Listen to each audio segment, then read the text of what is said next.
मार्केटमधून सगळ्या भाज्या आणायच्या व स्वच्छ धुवून कापून घ्यायच्या. त्याच्यानंतर कांदा, ढोबळी मिरची, गाजर, शिमला मिर्च सगळं आणल्याच्या नंतर हाका नूडल्स कढईमध्ये पाणी टाकायचं आणि त्याच्यामध्ये बॉईल करायचं आणि पूर्ण कुक नाही होऊ द्यायचं 75. आणि नंतर मग चाळणीमध्ये काढून थंड पाण्यामध्ये ते टाकायचं. थंड पाण्यामध्ये टाकलं की मग त्याची कुकिंग प्रोसेस थांबते. मग त्याच्यानंतर ते 1-2 थेंब तेल टाकून मग ते ढवळून घ्यायचं, म्हणजे ते एक दुसऱ्याला चिटकत नाहीत.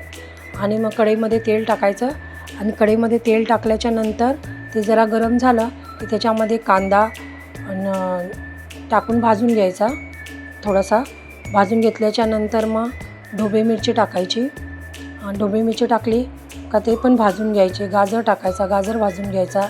त्याच्यानंतर कोबी टाकायची आणि कोबी पण चांगल्या प्रकारे असं भाजून घ्यायचं, म्हणजे परतून घ्यायचा.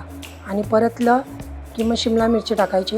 मग ती पण जराशी परतून झाली चांगल्यापैकी की मग टोमॅटो टाकायचा आणि खालीवरी करून घ्यायचा.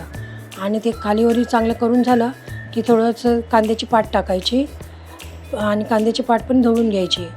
टोमॅटो टाकायचा, टोमॅटो पण ढवळून घ्यायचा आणि थोडंसं किंचितचं मीठ टाकून ते पण ढवळून घ्यायचं. मग सगळीकडे लागतं.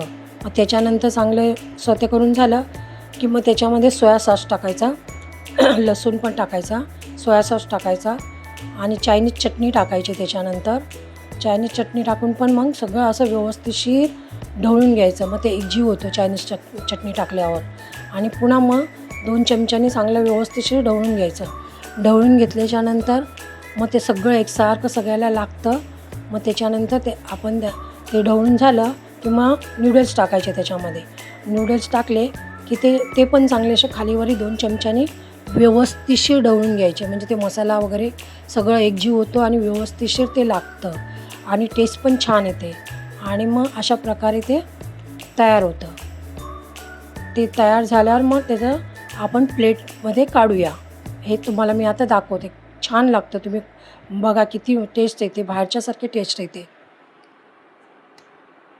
लाईक, शेअर, सबस्क्राईब करा.